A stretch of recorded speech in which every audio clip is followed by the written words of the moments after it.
म्हणजे 3-4 दिवसाचा तमाशा करायला विदर्भात येतात ते सर्व। आणि या संदर्भात वॉर्निंग दिली होती आम्ही की या वेळेला विदर्भाच्या अधिवेशनात विदर्भाचे प्रश्न घ्या, आमचे जर प्रश्न संपले असतील तर बाकीच्यांनी जरूर त्यांचे प्रश्न विचारावे। विदर्भाचे आमदार गप्प राहत असतील या सगळ्या संदर्भामध्ये आणि बाकीच्या लोकांना बोलू दे। बाकीच्या आमदारांचं मी अभिनंदन करतो की ते इथे येऊनही त्यांचे प्रश्न मांडतात। नालायक आमचे विदर्भाचे आमदार आहेत। विदर्भात 6 आठवड्याचं अधिवेशन 6 दिवसावर आणतात तर त्याच्यात तमाशे करतात। हे जर इथं चालू द्यायचं, बाकीचे आमदार चालू द्यायचे, मी चालू देणार नाही। आपलं आरक्षण आरक्षण आरक्षण 3 दिवस आरक्षणात गमावले आणि त्याच्यात आता अध्यक्षांनी काय सांगितलं माहिती आहे का? अध्यक्षांनी काय म्हटलं की विचारत होते, मग ते सांगितलं अजून 40-50 लोक बोलायचे आहेत। म्हणजे हे यांचं आज बोलणं होणार नाही, म्हणजे उद्याचा दिवस हे आरक्षणात गमावणार, म्हणजे 4 दिवस आरक्षणावर, नंतर त्या आरक्षणावर उत्तरं होणार।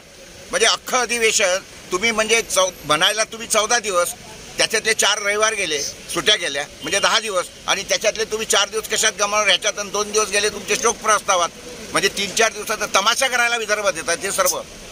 आणि या संदर्भात वॉर्निंग दिली होती आम्ही की या वेळेला विदर्भाच्या अधिवेशनात विदर्भाचे प्रश्न घ्या, आमचे जर प्रश्न संपले असतील तर बाकीच्यांनी जरूर त्यांचे प्रश्न विचारावेत। आणि त्याच्यानंतर जर इथं विदर्भाचे आमदार गप्प राहत असतील या सगळ्या संदर्भामध्ये आणि बाकीच्या लोकांना बोलू दे। बाकीच्या आमदारांचं मी अभिनंदन करतो की ते इथे येऊनही त्यांचे प्रश्न मांडतात।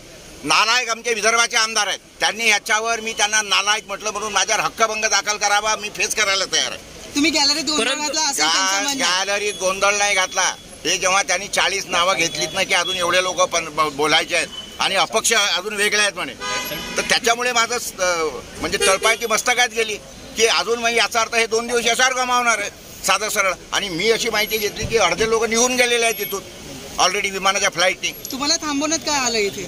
नाही थांबवलं म्हणजे आता ते त्याचं प्रोटोकॉल आहे ना। जर विधानसभा तालिका अध्यक्षांनी तुमच्यावरती कारवाई करण्याच्या सूचना दिलेल्या आहेत। साहेब त्यांनी कारवाई करावी, त्याच्यावर माझ्यावर हक्कभंग दाखल करावा, मला तुरुंगात टाकावं, त्या सगळ्या गोष्टी फेस करायला मी तयार आहे।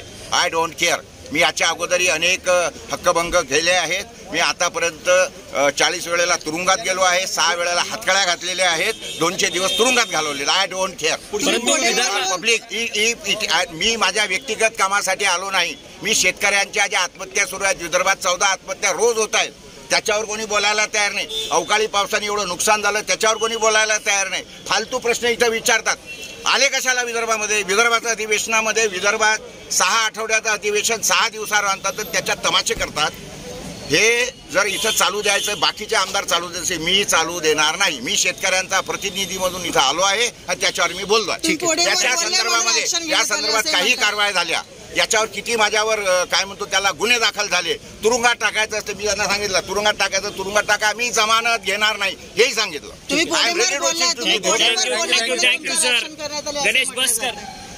पोडियमवर बोललात म्हणून पोडियमवर नाही बोललो, तिथं कुठं पोडियम